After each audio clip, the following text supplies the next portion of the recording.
성경에 여러 책들이 있지만 이 사사기서는 우리 성도들의 신앙생활을 축소해 놓은 그런 말씀이라고 할 수가 있습니다.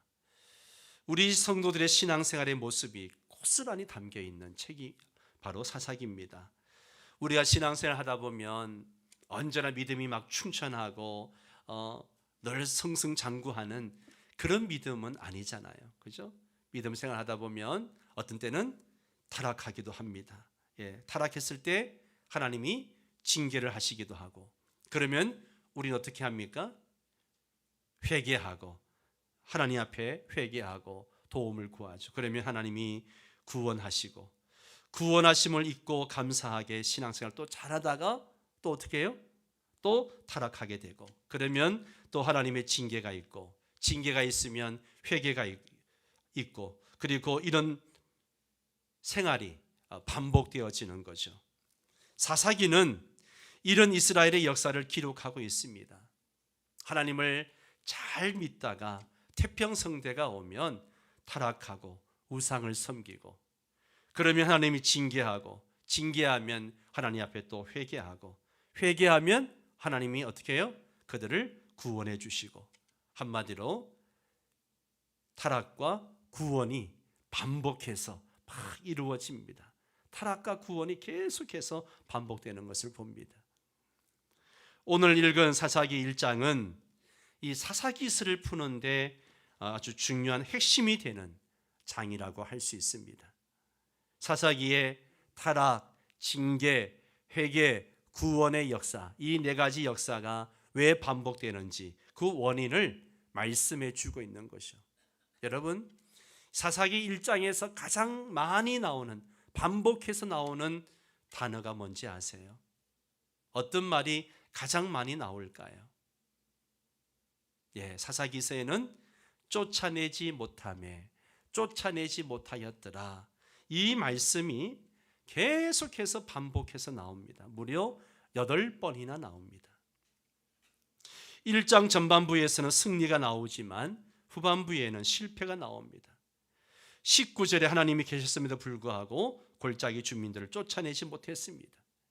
21절에 베냐민 지파는 예루살렘의 여부수 족속을 쫓아내지 못했습니다. 27절에 므낫세 지파도 쫓아내지 못했습니다. 29절에 에브라임 지파도 쫓아내지 못했고, 30절에 스불론 지파도 쫓아내지 못했습니다. 31절과 32절에 아셀 지파도 쫓아내지 못했습니다.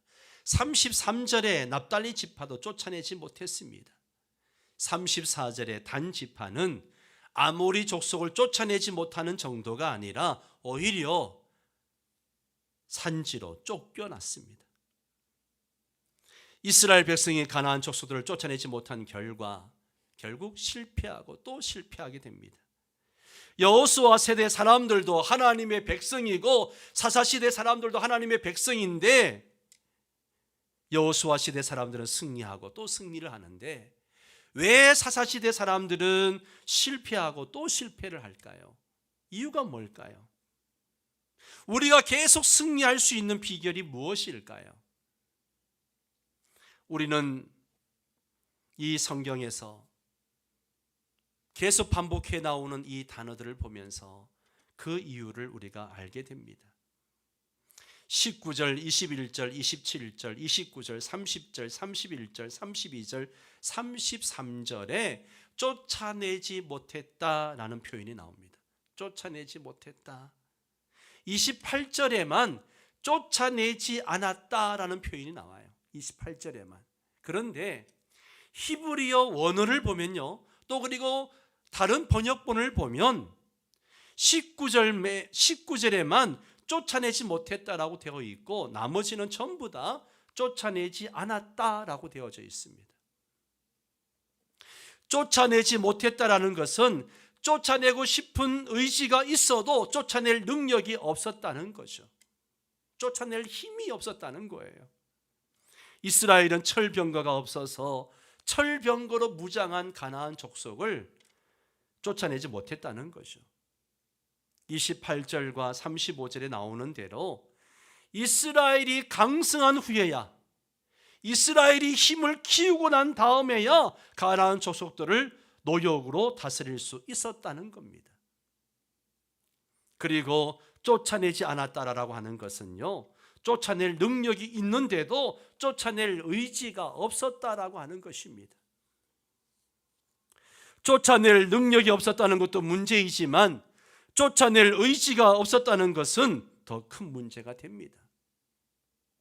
하나님께서 가나안 족속들을 다 쫓아내라고, 그들을 다 죽이라고 명령하셨는데 그 명령을 어겼습니다. 신명기 7장 1절에서 4절에 보면 하나님의 분명한 명령이 나옵니다. 우리 한번 한 절씩 교독을 할까요? 제가 1절을 읽습니다. 내 하나님 여호와께서 너를 인도하사 네가 가서 차지할 땅으로 들으시고 네 앞에서 여러 민족 핵 족속과 기르가스 족속과 아모리 족속과 가나안 족속과 브릿 족속과 히위 족속과 여부스 족속 곧 너보다 많고 힘이 센 7 족속을 쫓아내실 때에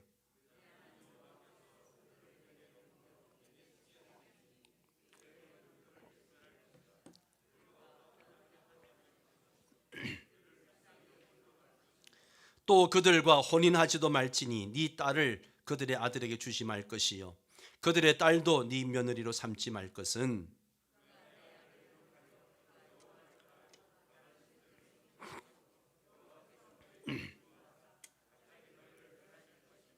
아멘. 이 말씀을 보세요. 하나님은 가나안 족속들과 언약도 맺지 말고 서로 결혼도 하지 말고 불쌍히 여기지도 말고 어떻게 해라? 다 죽이라. 다 죽이라고 말씀하십니다. 여러분, 왜 하나님께서 그렇게 사랑이 많으신 하나님께서 이렇게 가나안 족속을 철저하게 진멸하라고 말씀을 하실까요? 이유가 뭘까요? 당시 가나안 족속들은요, 죄가 차고 넘쳤습니다. 여러분, 성경 레위기 18장을 보면요, 가나안 족속들은 오랫동안 끔찍한 죄를 지었습니다. 그 내용을 보면 입에 담기도 부끄러울 만한 죄들을 짓고 있습니다. 아버지의 하체, 어머니의 하체, 이모, 고모, 숙모, 며느리, 형수, 제수, 이웃의 하체를 다 범했다라고 이야기합니다. 한마디로 음란의 죄가 극에 달했습니다. 심지어 동성애도 아주 극명하게 동성애가 이루어지고요. 그리고 심지어 짐승과 교접하는 그런 일들도 일어나고 있었습니다. 그들은 제사 지낼 때에 자녀들을 불에 태워 죽이기도 했습니다. 그래서 하나님은 이스라엘 백성들에게 이런 말씀을 하셨습니다. 레위기 18장 24절 25절 말씀을 한번 같이 읽습니다.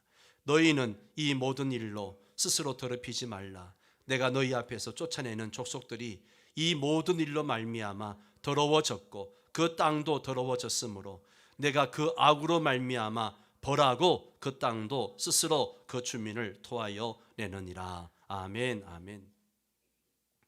가나안 주민들은 입에 올리기도 부끄러울 정도로 가공스러운 악행을 오랫동안 저질렀습니다.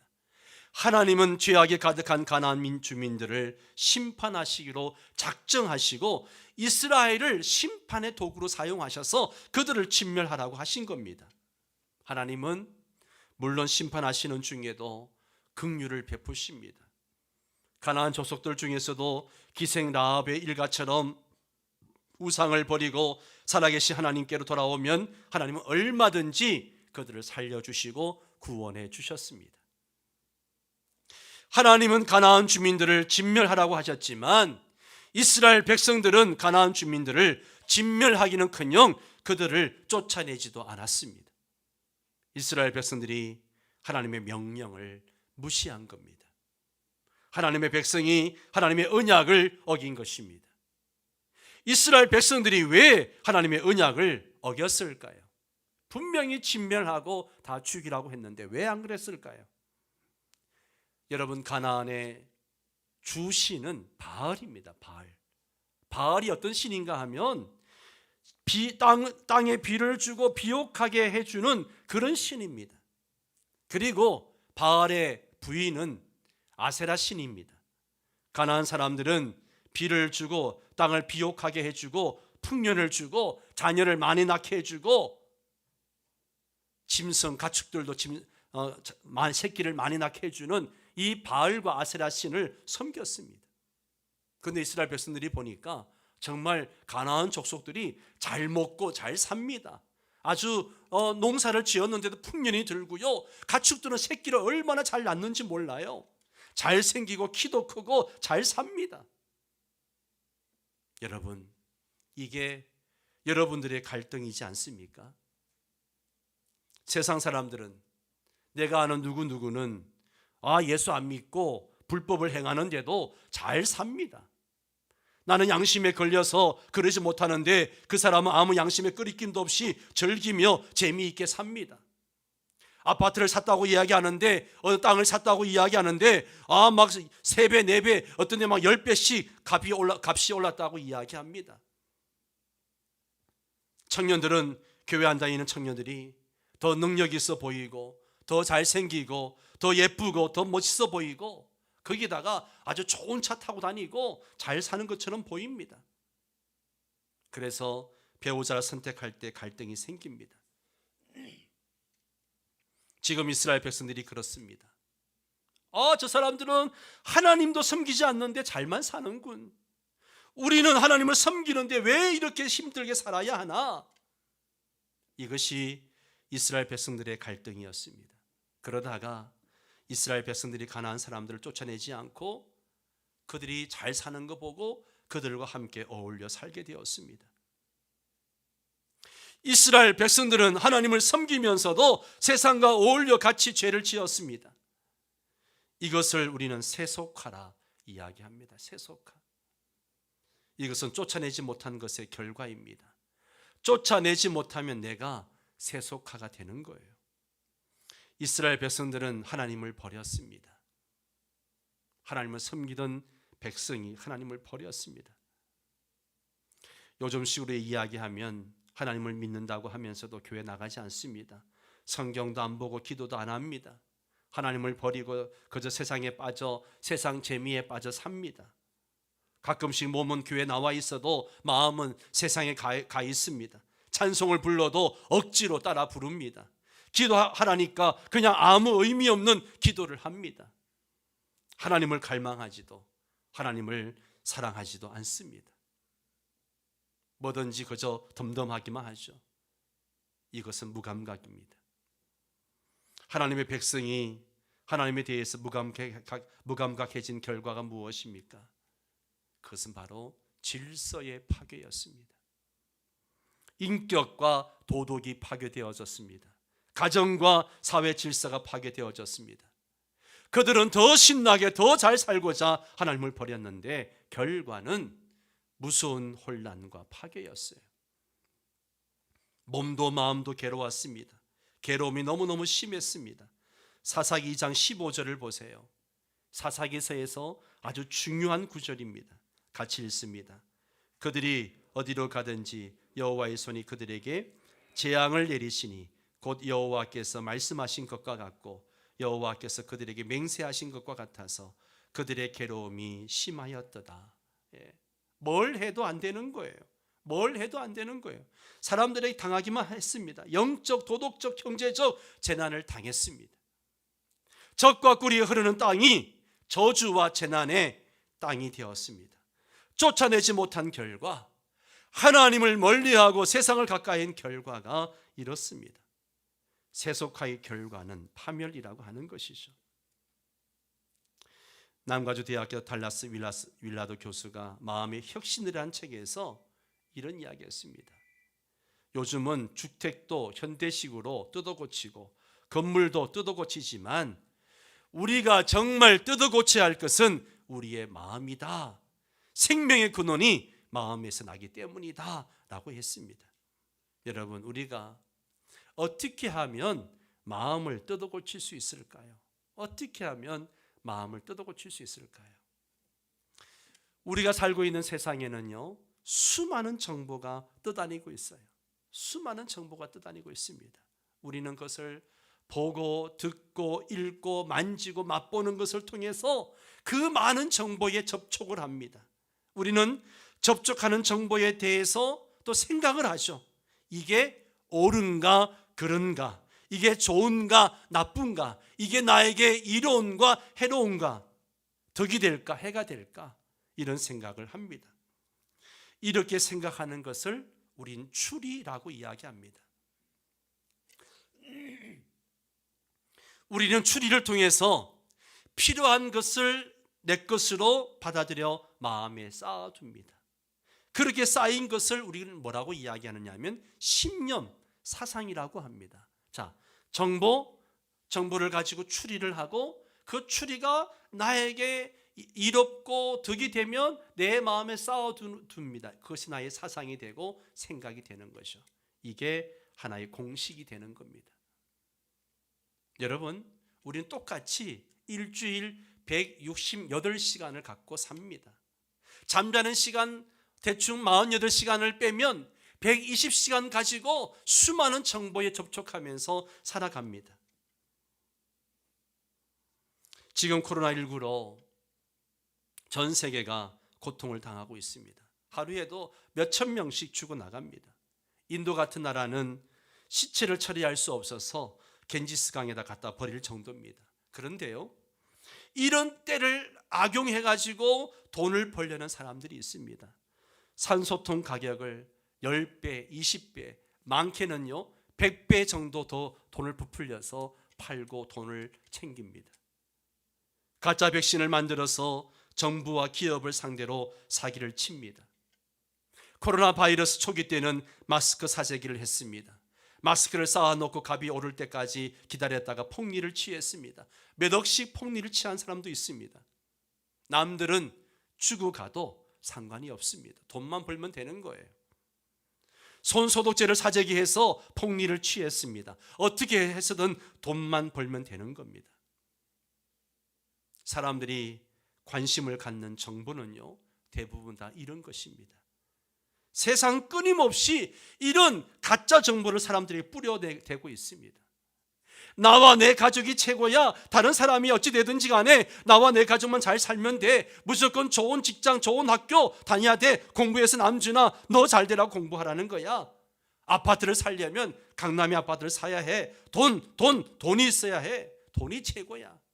돈 없으면 서러워. 돈이 있어야 하고 싶은 대로 하지. 돈이 있어야 대우를 받지. 돈이 있어야 편하게 살지. 계속해서 우리의 정보들은 이러한 것들을 쏟아놓고 있습니다.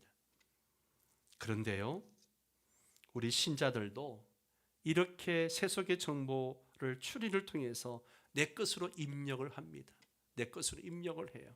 알게 모르게 이 세속적인 신념과 사상이 그냥 꽉 차 있습니다. 특히 코로나 시대에 예배를 모일 수 없고 기도에 모일 수 없고 그리고 각종 모임이 교회에서 할 수 없으니까 그 많은 시간 그전 세속의 정보에 다 노출되어져서 그렇게 살아왔습니다. 일주일에 120시간 중에 1시간만 겨우겨우 복음을 접하고요. 나머지 119시간은 세속 정보를 접한 결과입니다. 성도의 마음속에도 세상이 꽉 차 있습니다. 여러분, 담배에 중독된 사람을 뭐라 그래요? 꼴초라 그러잖아요. 꼴초. 예. 우리 성도들 중에도 꼴초가 있는 거 알고 있습니다. 예. 많이 있더라고요. 예. 신방 해보니까 많이 계시더라고. 꼴초가 있습니다. 세상에 중독된 신자를 여러분 뭐라 그런지 아세요?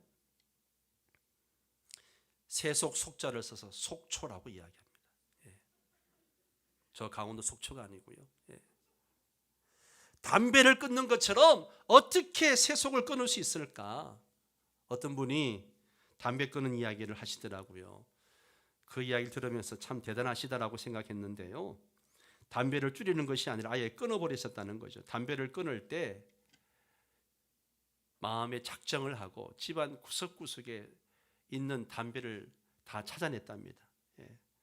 찾아냈는데 무려 16갑이 나오더래요. 집안에서.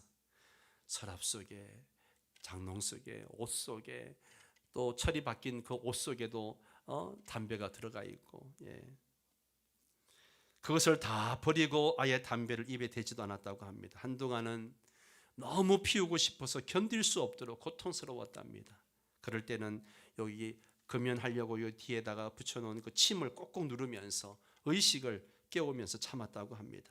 그 결과 담배를 끊게 되었고, 지금은 담배 냄새만 맡아도 머리가 아프다고 고백을 하더라고요.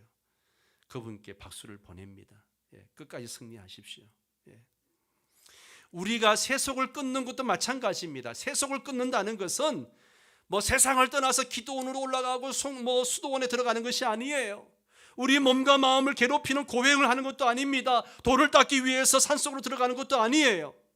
우리는 어차피 세상 속에 살고 있습니다. 우리는 세상 속으로 들어가서 썩은 세상의 소금이 되고 어두운 세상의 빛이 되어야 됩니다. 우리가 세상 속에 있으면서 세속을 끊는 길이 무엇일까요? 우리가 세상으로 들어가면서 세속에 물들지 않는 길이 무엇일까요? 다시 정보, 추리, 신념의 공식을 생각해 보십시오.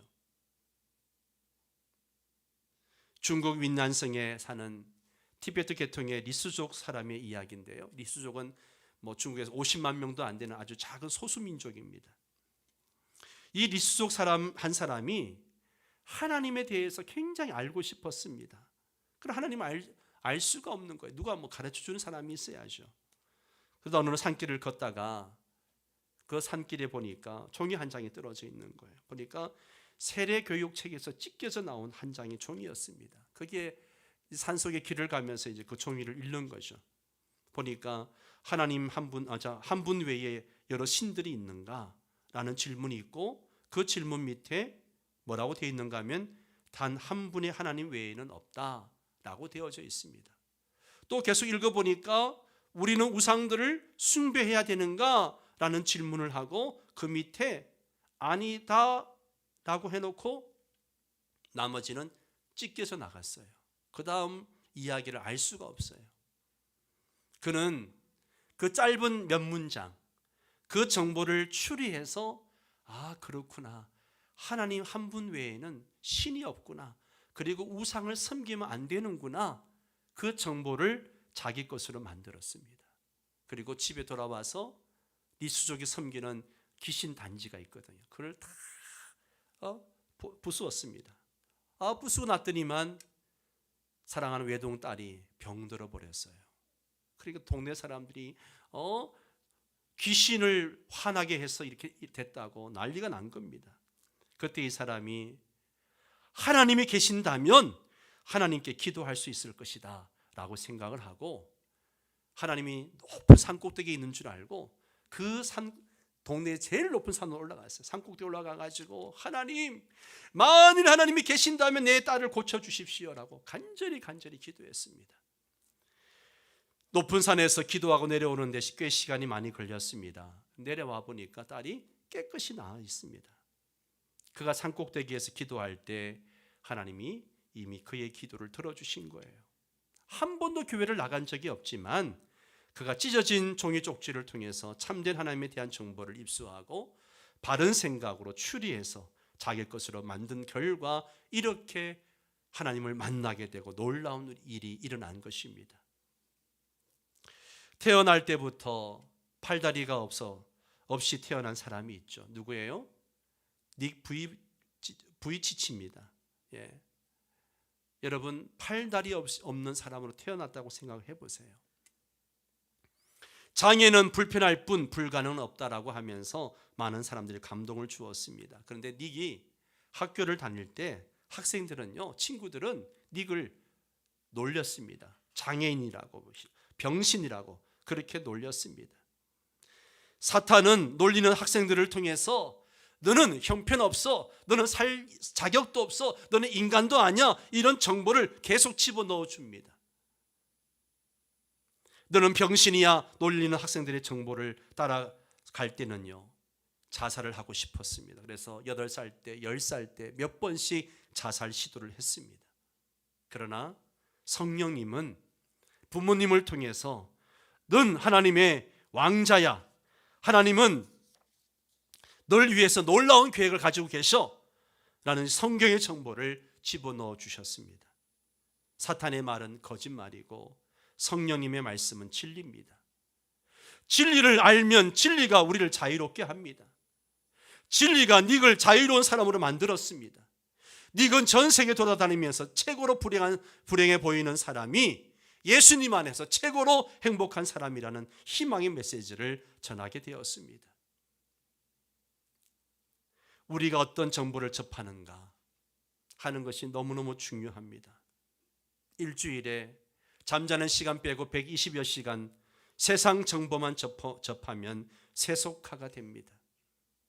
이렇게 세상 정보만 접한 성도들은 입만 열면 세상 이야기 하는 거죠. 세상 이야기만 하는 거예요. 세상의 가치와 세상이 추구하는 것들을 입으로 쏟아놓습니다. 우리의 자녀들도 마찬가지입니다. 온라인 코로나가 계속되어지면서 아이들이 학교를 가지 못하고 온라인 수업을 했습니다. 우리 교육부에서 조사한 것에 따르면 걱정스러운 일이 발생했습니다. 그게 뭐예요? 한국 학생들 전체가 학력 저하가 일어났습니다. 학력 저하가 일어났어요. 공부하는 시간이 줄어드니까, 그리고 온라인 하면서 계속해서 스마트폰 가지고 컴퓨터 가지고 게임하고 그것을 계속 빠져 있다 보니까 심각하게 학력 저하가 일어났습니다. 성도들도 울면서 하는 얘기가 아이들 때문에, 손주들 때문에 이 아이들이 밤새 게임을 하고 새벽에 잠이 든다는 거죠. 그래서 학교 가다가 깨우면 겨우겨우 깨워서 학교 보내면 학교 가서 하루 종일 졸다가 온다는 거예요. 담임선생님 전화를 합니다. 아이가 하루 종일 졸고 앉았다고.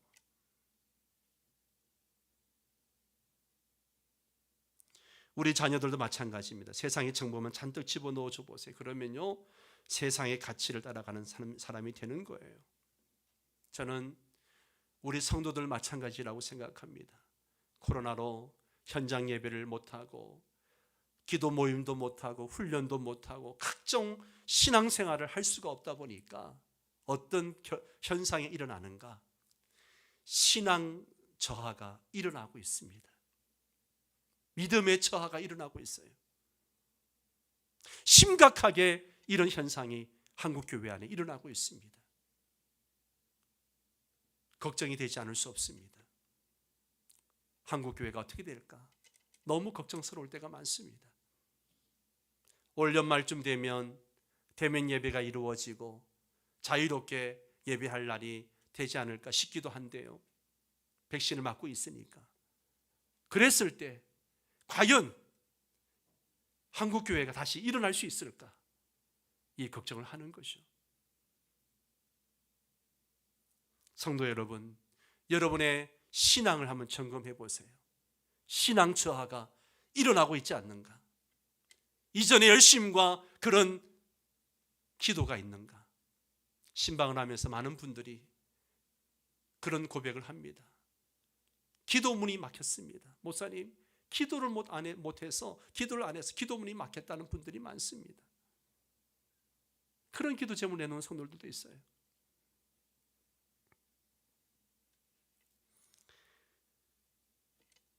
그러나 우리가 복음을 자주 접하면 저는 다시 회복될 줄 믿습니다.